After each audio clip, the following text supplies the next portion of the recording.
Hi everyone, today's video is going to be a bit different. If you've been following me on my journey, you must be aware that I've been driving a Tesla for over the last 2 years.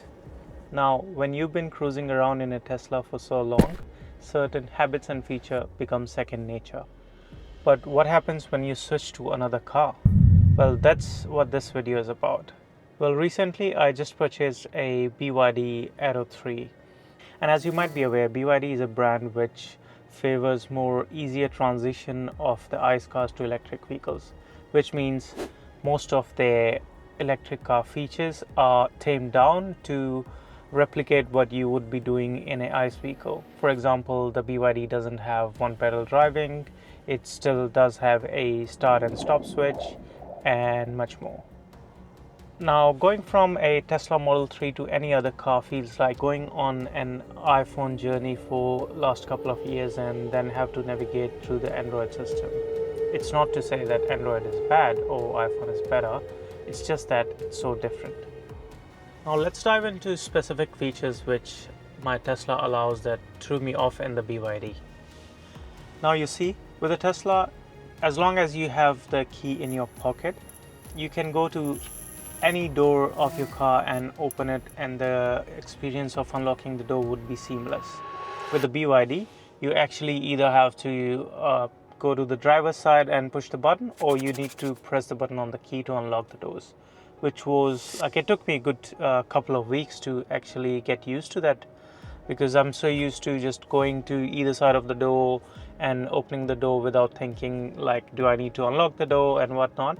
And it's an experience of Tesla interface which is so, I wouldn't say addictive, but it's so seamless that it just makes sense.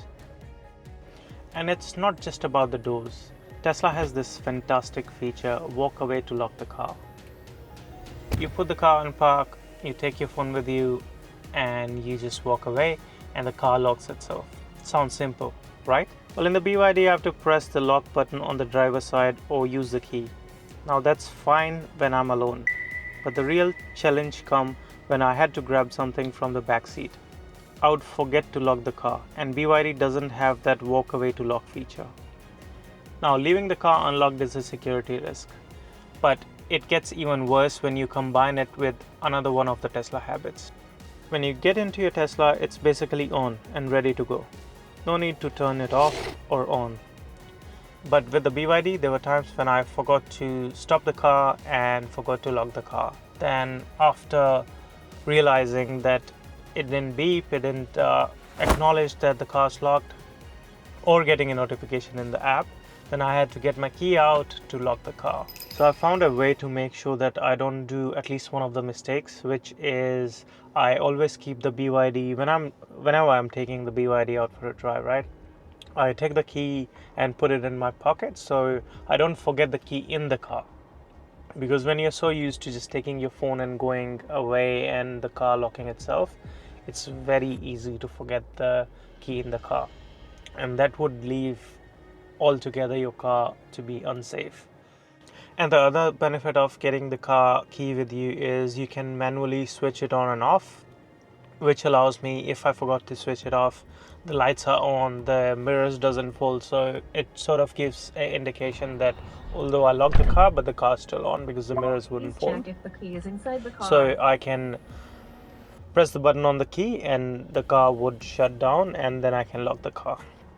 Hence, it's very important to get the car key in your pocket and always keep it in your purse or pocket so you don't forget it in the car, as well as you can do those actions manually with the key. You don't have to get back to the car and do that. Now there are several other adjustments when you switch from a Tesla to another car, like indicator stalks, seat adjustment, and the absence of user profiles in the BYD. It takes time for your mind and muscle memory to adapt to these things. So there you have it. Certainly there's been challenges switching in between cars, but the mind is a very powerful thing is what I would say.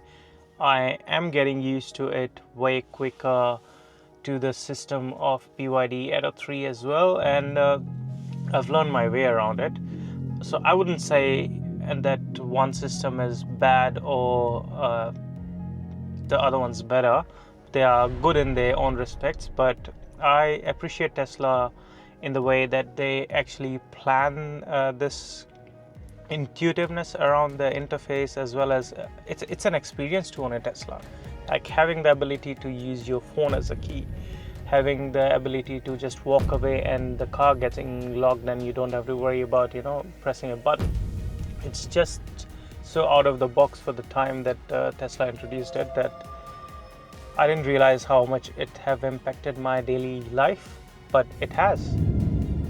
Thanks a lot for watching the videos, and in upcoming videos I'll share advantages of buying a BYD Atto 3 over a Tesla Model 3 or Model Y, and vice versa.